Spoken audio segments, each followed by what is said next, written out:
317 years, 317 साल. Can you wait that long for your code to run? अगर मैं आपसे कहूं कि एक सिंपल कोड रन करने में आपके कंप्यूटर को 317 साल लगेंगे, तो आप मानेंगे? बट वही same problem, exactly same problem, अगर हम थोड़ा दिमाग लगाए तो सिर्फ 10 सेकंड में सॉल्व हो सकती है. Hello everyone, my name is Supratim and welcome to tech mind guru. आज हम रट्टा नहीं मारेंगे, हम लॉजिक को फील करेंगे.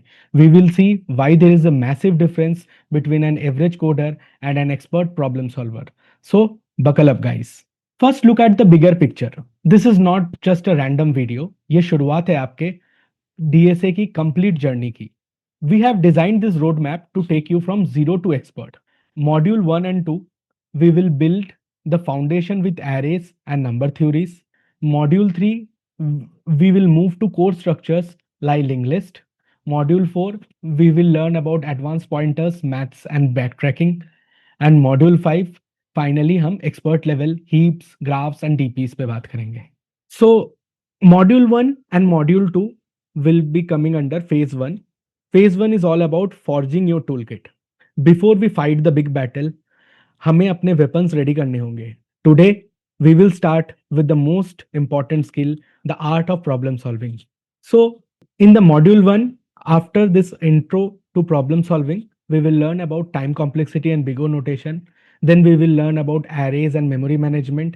Then we will learn about array prefix sum pattern, carry forward technique and sub array technique, contribution technique and sliding window technique, basic sorting, 2D matrices and strings, bit manipulation basics.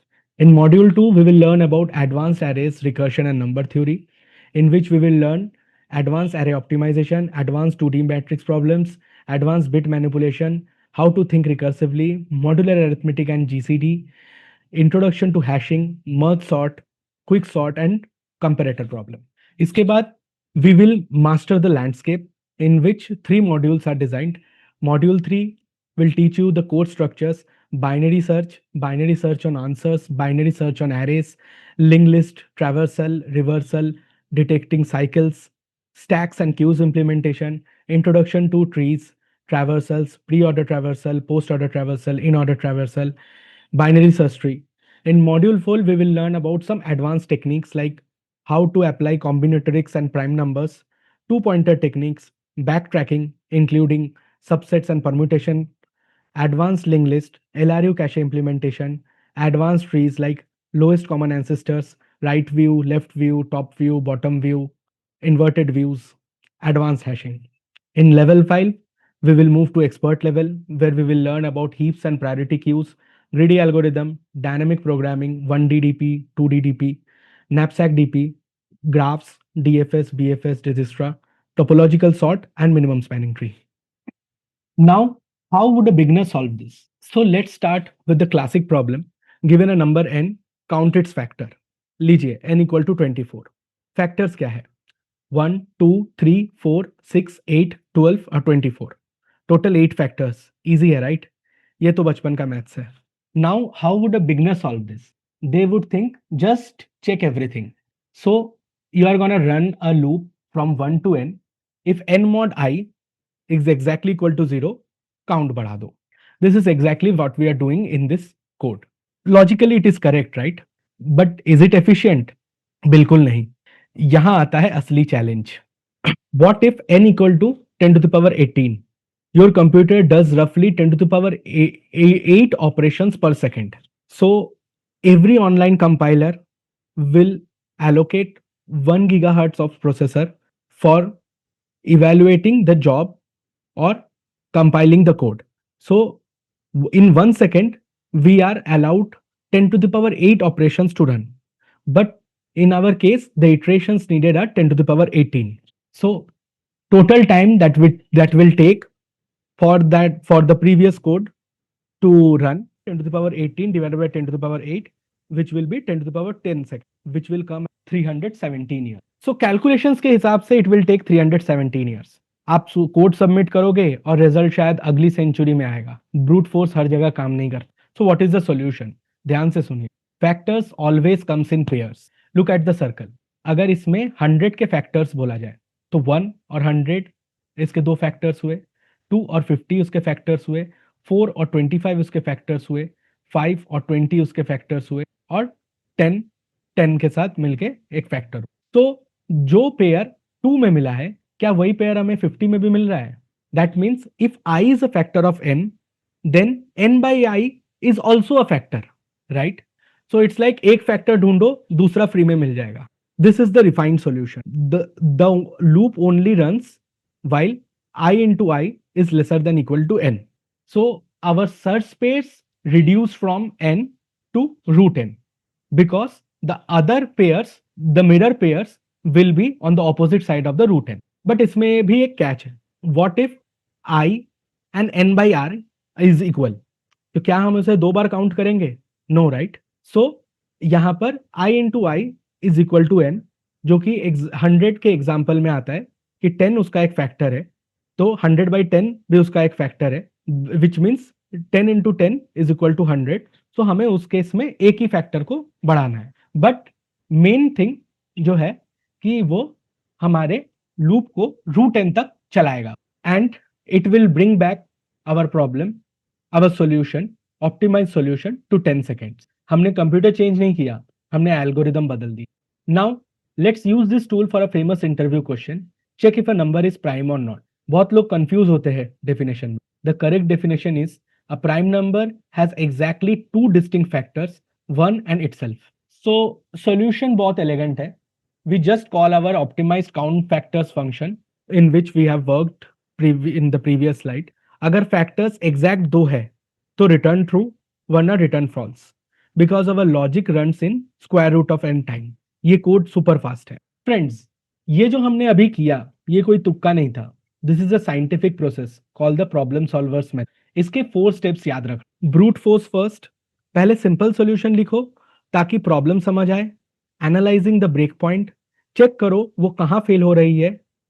In our previous example the 317 years was the bottleneck. Find the hidden pattern, ये सबसे important step है.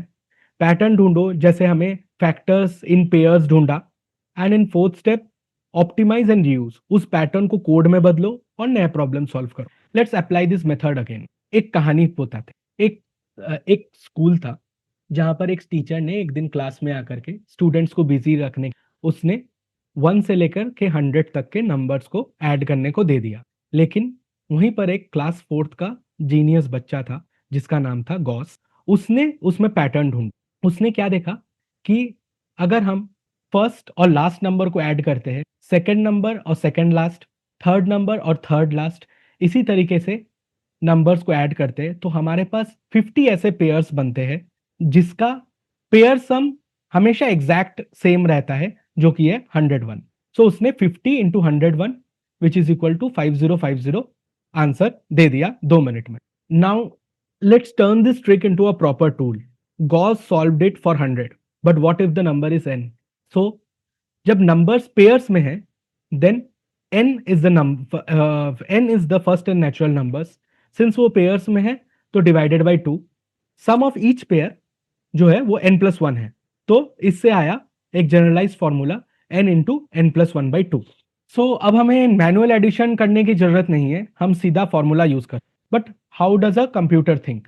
Computer usually loops use करता है, 1 + 2 + 3.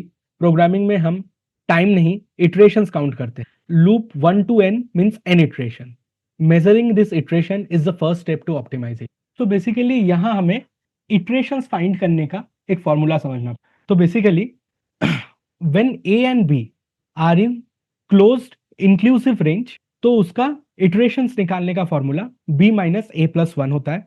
And when a and b are in exclusive brackets, तो उसका iterations निकालने का formula b - a-1 होता है. ऐसे ही a क्लोज्ड b ओपन और b और a ओपन b क्लोज्ड में b - a होता है. अगर इस सेम फॉर्मूला पे हम लोग 1 to n तक का इटरेशंस फाइंड करें, तो b के जगह पर n, a के जगह पर 1, सो n - 1 + 1 जो कि n इटरेशंस होता है. Similarly for i from 0 to 100, इसमें b 100, i 0 और +1, तो ये 101 इटरेशंस चलेगा. अभी तक हम एडिशन देख रहे थे, अब मल्टीप्लिकेशंस देखते हैं. इमेजिन एक न्यूज है वो स्प्रेड हो रही है। एक आदमी ने 4 लोगों को बताया, उन 4 ने आगे 4-4 को बताया। सो लेवल 2 में 16 लोग को पता चल गया। नंबर्स बहुत तेजी से बढ़ रहे हैं। मैथ्स में इसे हम ज्योमेट्रिक प्रोग्रेशन कहते हैं। जब हर नंबर पीछे नंबर से मल्टीप्लाई होकर के आता है, उसमें एक कॉमन रेशियो होता है। आइडियली हमें लूप लगाना पड़ता है ऐड करने के लिए। बट वेट, पैटर्न याद है? यहाँ हम जीपी सम फॉर्मूला यूज कर। So how many new people here the news at the 8th level? 4 to the power 7, right? So what is the total number of people who knows after 8 levels? 4 to the power 0 plus 4 to the power 1 plus 4 to the power 2 till 4 to the power 7. इसका सम of series निकालने का formula a into r to the power n minus 1 divided by r minus. So हम loop लगाकर time waste करते हैं, जबकि maths हमें direct answer दे सकता है। अब सवाल ये है, विच इज बेटर, लूप जो कंप्यूटर को लगातार चलाएगा या फॉर्मूला जो एक लाइन में आंसर दे देगा? Obviously formula wins, right? आप सोचोगे चलो स्टॉप वॉच लगाकर चेक करते हैं। Loop on MacBook M3 5 second ले रहा है, formula on Windows XP 15 seconds ले रहा है। फॉर्मूला स्लो दिख रहा है, तो क्या लूप बेटर है? बिल्कुल नहीं दोस्तों, टाइम इज डिसीविंग। इसलिए हम सेकंड्स काउंट नहीं करते, we count operation. Gauss, GP method, इनमें 3 ऑपरेशंस था और वो कांस्टेंट ऑपरेशंस थे, और लूप में n ऑपरेशंस था जो कि इनपुट के साथ ग्रो करता है। So basically every execution time depends on too many factors, like on which processor it is running, what all other environmental processes which is affecting that, in which operating system it is being used, and what is the programming language used. इसी operation counting को technically हम लोग big O notation कहते हैं। Next video में हम समझेंगे TLE क्या है और लॉगरिथम्स की पावर क्या है और कांस्टेंट क्यों इंपॉर्टेंट है। तो फ्रेंड्स, आज का लेसन सिंपल है, don't just code, optimise. Problem solving का वो 4 स्टेप मेथड याद रखना, ब्रूट फोर्स से पैटर्न तक का सफर। अगर आज आपको ये मैथ्स वर्सेस लूप का कॉन्सेप्ट समझ आया तो वीडियो को लाइक जरूर करना, नीचे कमेंट करो I am a problem solver. अगर आप मॉड्यूल 2 के लिए रेडी है, सब्सक्राइब टू टेकमाइंड गुरु और बेल आइकन को दबा दो। मिलते हैं नेक्स्ट लेक्चर में, तब तक के लिए कीप लर्निंग, कीप कोडिंग।